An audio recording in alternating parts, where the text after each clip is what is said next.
First, clean any rust and or corrosion on the components. For silky smooth operation later on.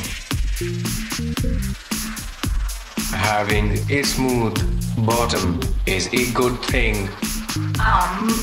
Yes, I agree totally.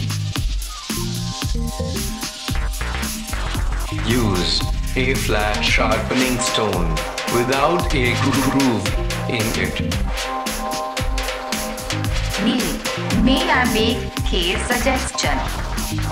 Yes, certainly, like how.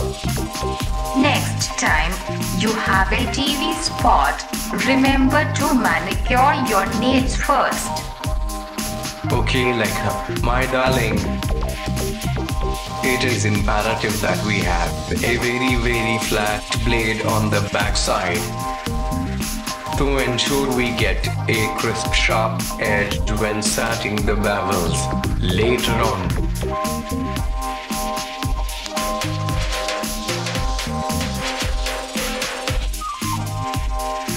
As you may have seen, I use an all-purpose sewing machine oil.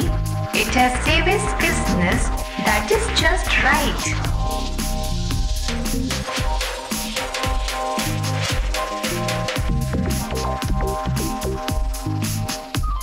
Now, we will set the first bevel at around 22-40 degrees. Don't stress about the angle too much. The important thing is to enter your Zen state. Discard all distractions. Lock your elbows in and move your body, baby, not your arms.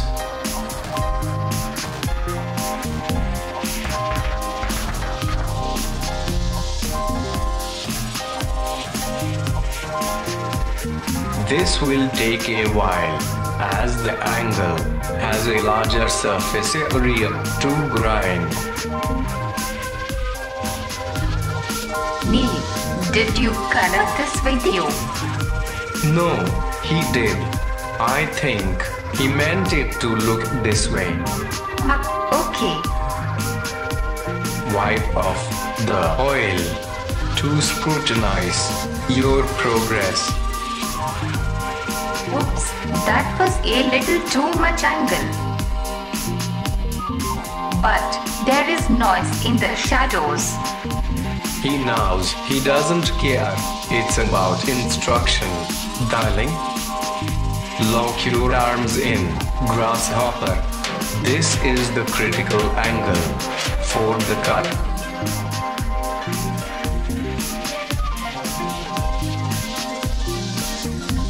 Clearly, it is not as acute as the first angle.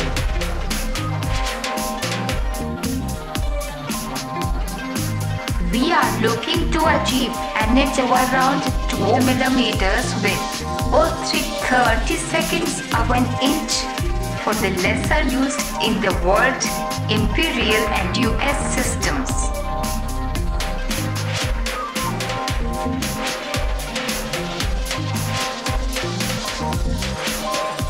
We are getting there. A few more passes for the bird.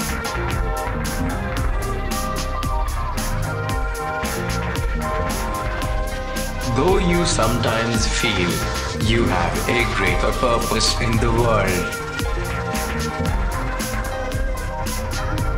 Oh, Neil, stop dreaming. Now carry on and stop speaking sentences. No, sorry, Lekha.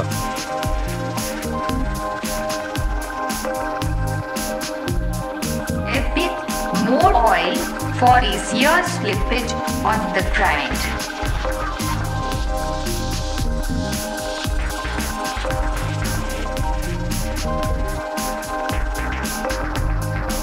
Almost there, Neil. Keep moving your body to the rhythm. Arha.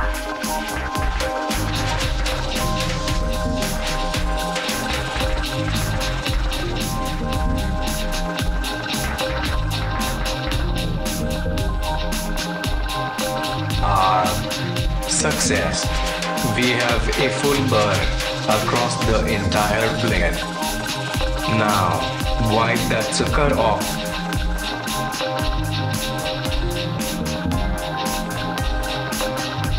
No burr equals happy, handy person.